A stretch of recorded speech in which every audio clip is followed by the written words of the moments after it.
Hey, whosoever's Ruckus here. Much calmer now. The incense going and a cup of tea.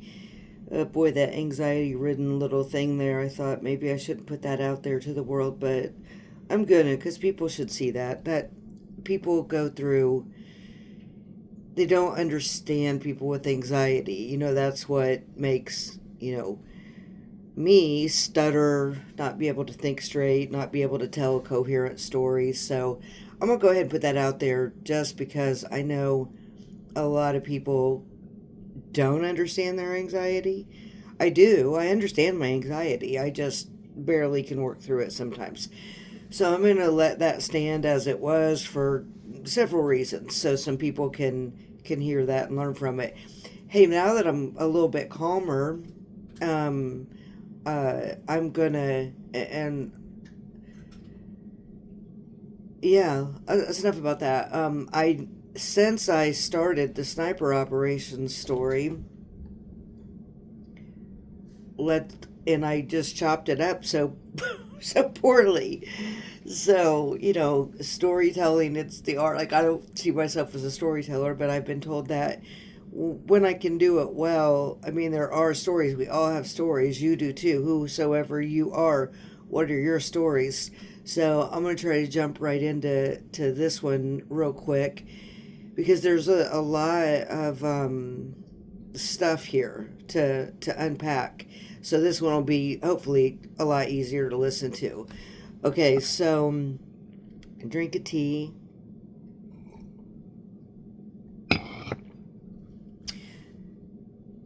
I'm trying to think if I should just tell you the outcome or what happened or what just my knowledge of it was. And there's some people that will want to hear this because they were involved. They were in the city that day.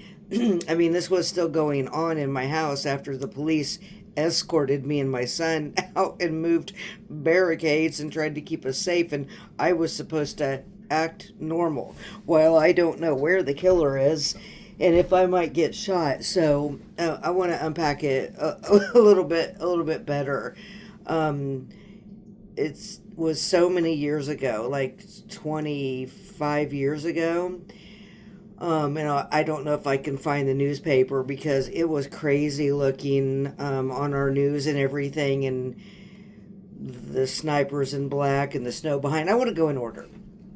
So, I couldn't go home, and I'm trying to tell people, I surrendered my apartment to a sniper operation, and people are like, what are you talking about? And then a little bit later, they're like, oh, that's your on the place on the news. I'm like, yeah, they're inside my place. Like, it was crazy. Um, and then here are the things that happened along the way. But I will say this: a teenager was killed, and the killer then went to the a place across from me, held a woman hostage. There was a baby, a child there. I think, hey, okay, but what they didn't know, the police find they thought, he was up in there looking and could shoot over in my direction, and who knows where the shootout is going to happen. It ended up being he was in the shed behind, so they ended up gassing him out. But it was over one of these deals where the high school kids. That's what made it so tragic. Want to sell some drugs, but take the drugs and the money and then shoot the person and leave them laying there in the parking lot, and then go over and hide out in kind of the girlfriend or ex-girlfriend's house. I mean, I never knew all those details, but I'll have to find the. Okay, so here's all I know. This was all I knew. I'm getting my son. My older son had already left on the, he had already, he's already got. So it was only my little son that was in half day preschool. Right. Okay, that's how it was. Jeez, it's been a long time. So this is what happened. I've tried to say little pieces of this sometimes, and people think I exaggerate or I'm making it up. I am not. Okay, so I get a phone call, and it's like, "This is Jamie at the apartment complex. So that you know this is real. This is serious." I'm like, "Okay, Jamie, what's up? Good morning." And she's like, "I'm going to put on an officer." They go, "This is all right, okay. This is, this is the police department. We need you to surrender your apartment for a sniper operation." Okay, first of all, imagine waking up, again, like hearing, or I mean, not waking up, but early in the day. God, was Logan there or not? Okay, anyway, so why can I not remember that? Probably because it was, let's see, he's 35 now. So, he was like in third grade, for second. Okay, so it was a long time ago. The rest I remember, I promise. Because some of it, you get the details right for sure. These are the details I know for sure. And the funny parts that we retold. For some reason, I just can't remember if Logan had already. I think his dad had picked him up, and then I was taking Brody. Was I taking Brody later because of the pizzas and preschool to pick up the afternoon preschool? There it is. Boom. Okay, so Logan was already gone. All right, so here is what happened. Now we're on track here. That was just a memory thing. That wasn't anxiety. We're still good. Okay, so, I go, all right. So I hang up the phone. So here's what I know. Surrender. These are the words. Surrender your apartment for a sniper operation. Well, they should have been more clear. Okay, they should have been more clear.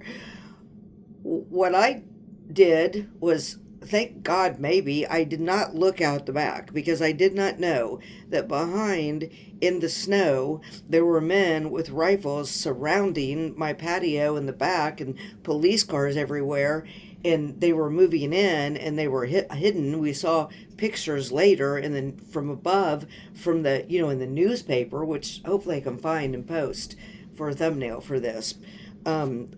The city knew what was going on. For God's sake, they were starting to find out. People were, because, well, they had already, at points, it lasted hours, so half the day. So the people in the apartment complex that morning had already been escorted out. If they were driving, they had been rerouted, and they had blocked it off so no one else could get in.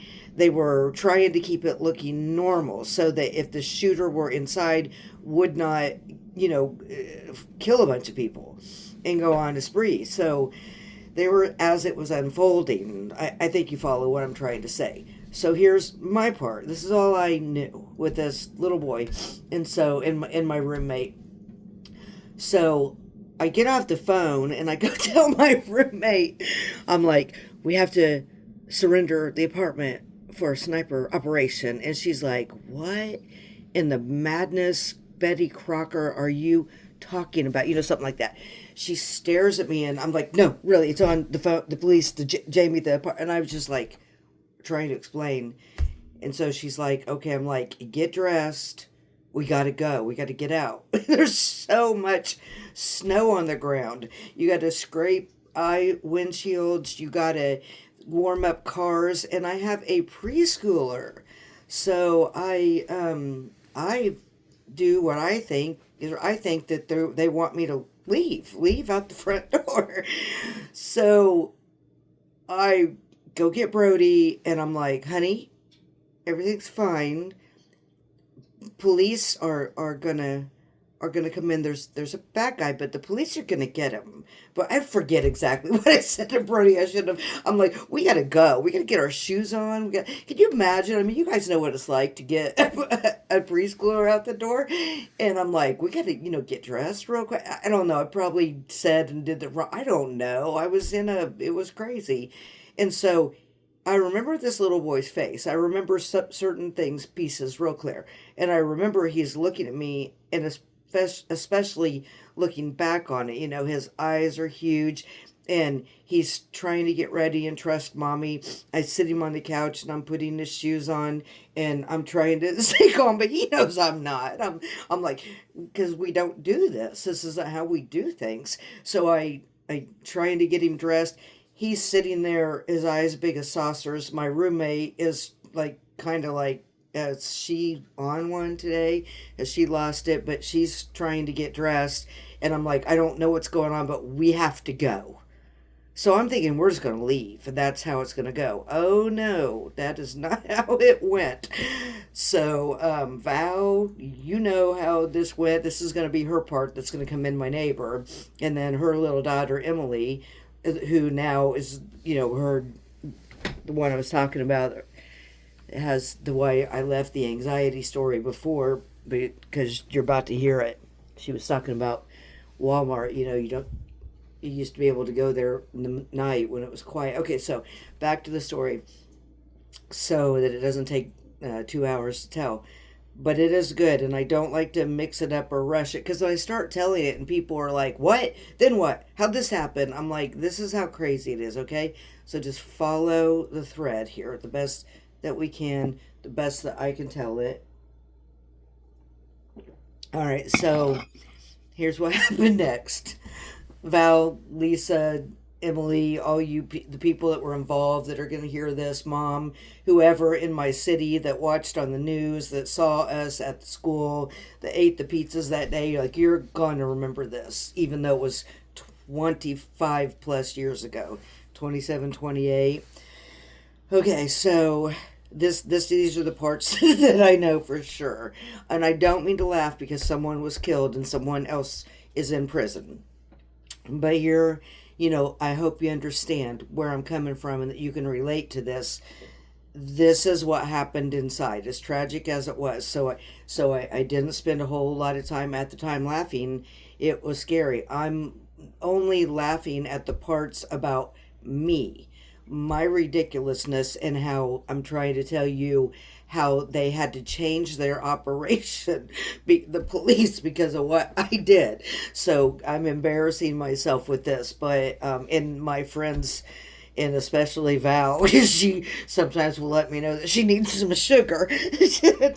Because, okay, so here's what happened. I go out the front door to warm up the car, and I heard surrender, get out, go. So I run out, the snow off the windshield, start the car. I'm nervous as all get out. I don't understand what's going on. And I go back in. I start to put my son's coat on. I tell my roommate, like, you need to get in your car and go. Get to work, go with us, whatever you're doing. But the police said surrender the apartment.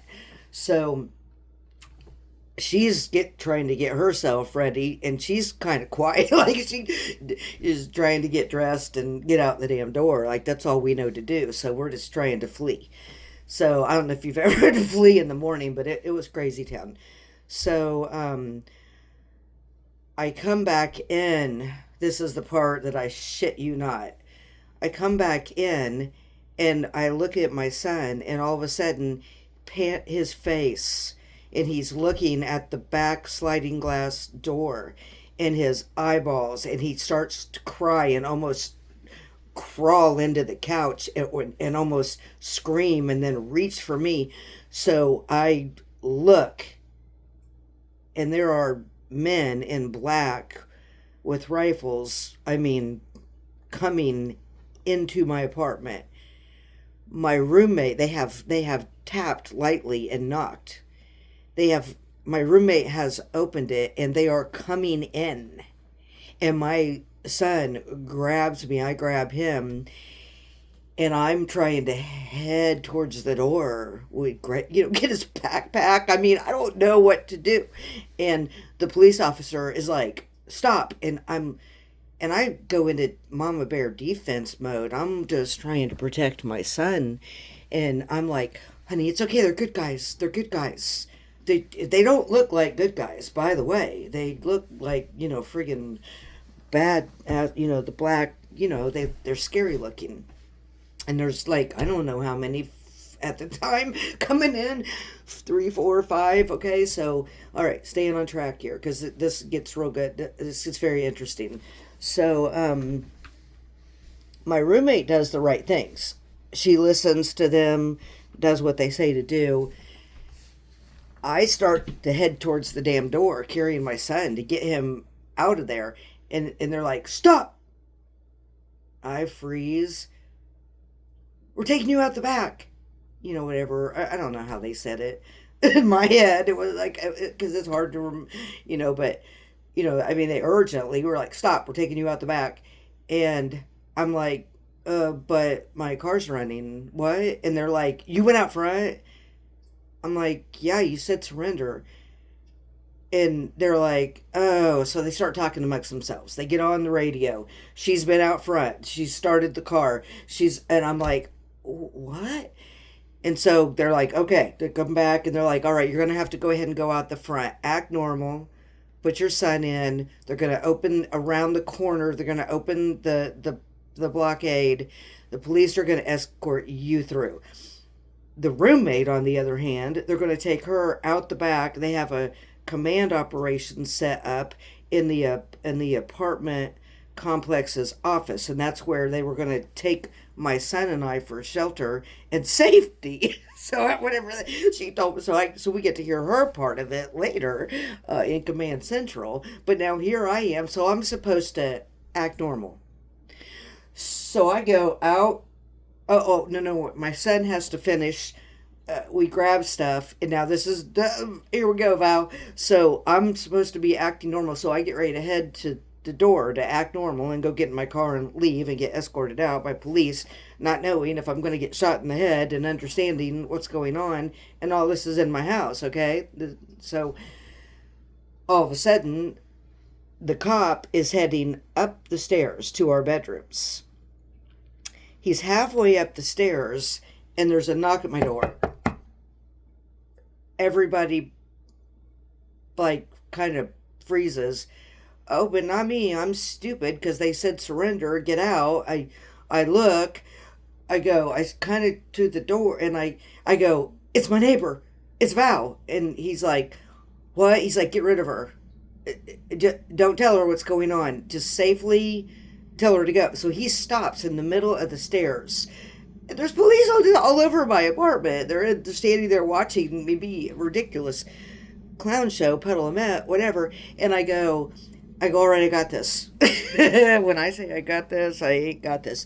So I open the door. This part I cannot mess up. This is Val's part. She loves this. Stupidest, maybe the funniest, only weird part. And I don't know why I did this, but I have a mission now, which is get rid of her.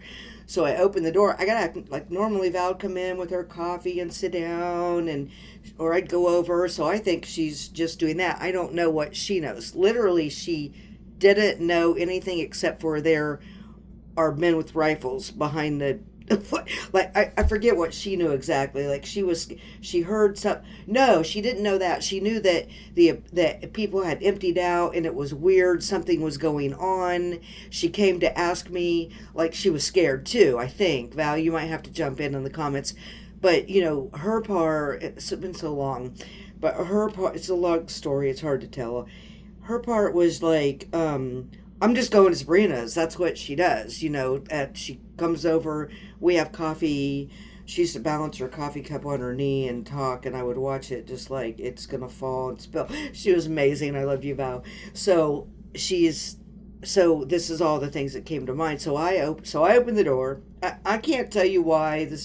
You can say whatever you want in the comments about how I reacted. But I opened the door, and she's like, "What is going on? Like, where are there's different weird car activity here. No one's coming out, going in." I forget how else she said it because I was in a panic. I couldn't breathe. I wasn't getting oxygen to my head, and I have anxiety anyway. So I peek through the door. She's expecting me just to open it, to come on in, and so she almost probably runs into the door. And I'm like, "Val, listen." Then I'm like, "Oh, okay, act normal." So I'm like, "What do you need?" "Oh, sugar?" So I offer her sugar. She's like, "Huh?" And I give her these eyes, this look like, "Just go with this, just get No, I don't need sugar. What was I gonna do? Was I gonna go get sugar and give it to her? And then I was like, oh, you know what? I'm out of sugar. And she's like, what? I forget. However, but this whole sugar thing happened. So now she's always like, if you ever are in a panic or there's a sniper operation in your house, just don't go to Sabrina's. All she'll do is offer you sugar. Oh Lord. Okay, so I'm like, under my breath, like, go to your apartment, go home, leave. And she looks at me, and I think she sees it. I was like, I'll have to talk to you later. And I think she was starting to understand something crazy going on. I forget now. God, you have to refresh me. I don't know. Good Lord. Did you think I was being held? I forget her part. It was madness. And you'd think I would have known. We were talking about it. But, however it was, that part, well, remember, I should have refreshed myself on all this. But, Val, you'll have to chime in, please, and tell me your part. Because I was in too much of a panic, and I've slept a lot of years since then. But I know, that you just left. You were like, Sabrina's weird. She offered me sugar. I can't come in. She told me to go home. Things are weird out front. And then I think that some of the residents were being called and they were getting locked in. They were saying, don't leave, stay in your apartment. So I forget what Val knew. I don't know. I drank too much in the years of whatever and have brain damage from all that. Okay, so now back to the parts that I absolutely know. I know these parts. I know these parts. I successfully have gotten rid of the knock on the door. I shut the door. I look at the cop standing on the stairs, and he goes, "Go calmly, put your son in the car, buckle him in, act normal, act like you always act when you go." So I'm like, okay.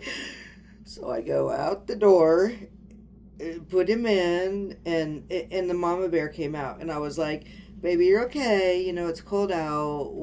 This was an amazing part that happened. I don't remember the exact words, but paraphrasing poorly, I go into this mode, and I'm like, everything's fine. I mean, the poor kid's getting traumatized. He's like, why isn't my mom acting like this? And men with rifles are in my house. But he's so brave, little soldier. I put him in. I get in, I start driving, I go around the corner, and I'm literally thinking, are we gonna get shot? We get just teeny tiny around the corner, so we're fine. Now all of a sudden I feel safe. I come around the corner to turn, and it was weird because the apartment complex did not look right. Wrong cars were there, some too many, a little bit. I mean, you kind of know your neighborhood. It didn't look like crazy, but you know your neighborhood. So we could kind of see that things were different. And when I come around where you can't see from before, all of a sudden I get it. It's barricaded. It's blocked. There are police. My son's seeing it. I'm seeing it. And I'm like, oh my God. And this is when the reality really set in, And in a moment came over me, and they're waving me through. And I just follow the rules now. I just follow the rules of the road. I'm out of my apartment. I'm kind of understanding what's going on. So they open it, motion me through, point, go. There's no longer any communication. They're just, get out. So basically at that point, I'm the last car to get out. No more cars are getting out or going in. So I go drive with my son, and I start consoling him. This is what happened, like on TV when the good guys come and the bad guys, and and I'm trying to console myself. And then that's when it hits me, like, we left early, like an hour early, because and I'm like, now I don't know what to do. I guess I gotta, do this. Later I got to get the pizzas, and I think he was normal because we were going to have a afternoon. Things were going to be a late morning, afternoon thing. I forget how preschool even freaking worked. Okay, so preschool, half day kindergarten, whatever the heck it was. Yeah, maybe it was that half day kindergarten. That is what it was. Okay. So, but we were leaving that earlier that day because of the dang all this stuff. Okay. So, I was such a mess by the time, let me just say the parts that I really do remember. I tried to call my mom. I try to understand what's going on. It's starting to hit the newspaper, the news a little. Like I forget, I don't know the progression of what they put out on the news when, because this is back in the day there wasn't cell phones and media and all that, So like my mom probably thought I was losing it too, or I don't know what she thought. Mom, what'd you think? Leave it in the comments. She was panicked. I don't remember a call like, Mom, we surrendered our apartment for an operation for a sniper. I don't know what's going on. I'm scared. I had to flee. Like Lori's over there, and they kept her in the command post, and Brody's scared. I mean, could you imagine getting that phone call from your daughter and she doesn't understand what's going on? And these are things people go through in real life now today, but this was back in the this was a long time ago. My husband's going to come in now and be like, what is she saying? What is she doing? So I'm going to finish it real quick. Hi, honey. I'm just on here making a little stream. I'm going to finish like 4 or 5 minutes, and then I'll tell you what I'm doing. Okay. So the end of it, what happened was let's see, where was I? Rexy interrupted me. I took my son into the school at one point, and I was in the hallways trying to be completely calm and normal, and the principal walked up to me, and two teachers walked up to me, and one of them had known something was going on in the news, so I had like they knew I looked like, first of all, like, why was I even in there? So I have like red eyes, tears in my eyes. I'm trying to look like calm, normal, like there is not a sniper operation set up in my home. Like my son and I haven't just been through this complete panic. And then in the next thing, one of the teachers is like, is everything okay? Because we saw we heard something, like there's rumors going around, and I was like, yeah, it's in my apartment. They're like, what? And I'm like, yeah, it's in my apartment. They're like, what? I'm like, it's across from me. They're like, oh, so what's going on? So I try to give a little bit like what I just told you. The shooter, the person's dead. This, so, and this all sounds crazy. So we get through it. I'm trying to keep my son calm. So they take over, the teachers and even the principal. So they take him and they console him, get him, make sure he's okay, that he can join the class. And they're like, Sabrina, are you okay? And I'm like, yeah. And this, that, they help me because it's a situation and all that. It was so entirely crazy. So now Brody's in safe hands. Now here I am. I can't go home. My apartment has been surrendered. My roommate is in the command post at the, I don't know if Rexy remembers all this, but over there in the apartment complex command post with the police. My mom is like, is everybody okay? People are starting to hear this. It's just real things that people go through. So for hours and hours and hours, no, we don't know what's going on. By the time I'm released and able, like the people that are locked down had to stay in the apartment complex. The people that are outside that have been escorted out can't go back in. By the time I'm given, the barricades are open and we find out through whatever sources that we're allowed to go back in when the situation is done. They've tear gassed the guy. They've arrested him. We've found out that he has shot someone and held a woman hostage and threatened her little child and all this. I mean, that is real talk. After all of that has all finished, I go back into my home with my children. Everything's pretty normal. My roommate and I are coming down from this tragedy of a day. As you know, I'm also getting phone calls from people. Don't you live there? Is this your apartment complex? And I'm like, this is my apartment. And so they're like, what happened? And they're, this was a tragic thing that happened. Like I told you, people went to prison. There was more than one, someone died, a teenager died. And so the last of it, what ended up was after we were all calm, my older son goes up to his room and he comes down and his face is white as a ghost because he was untouched by this, right? And he now he looks at me and he goes, "What is wrong in my room? Why is Patch on the floor? Where are my curtains? Why is my bedroom moved? Why is my blanket on the window?" And I'm like, "Oh my God, I don't know." So we go look for the first time. I mean, the cops literally left it that way. The guinea pig cage, this is where I started, people will be like, "What part of crazy are you talking about?" If I just blindly throw out, how the guinea pig cage ended up on the floor and the sniper operation and I messed up the cops barricade and they had to take us out and open barricades and redo the plan and take my roommate out the back with the rifle men in black and the snow and the pictures in the newspaper. Like, that all sounds crazy, but that's how it happened. And so the end of the story was that I had to show Logan, like, okay, your room's okay, because he hated his things disturbed and moved, and he likes things in order.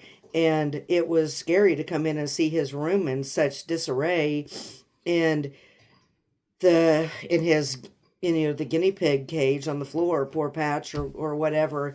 So we yeah, that's how it all happened.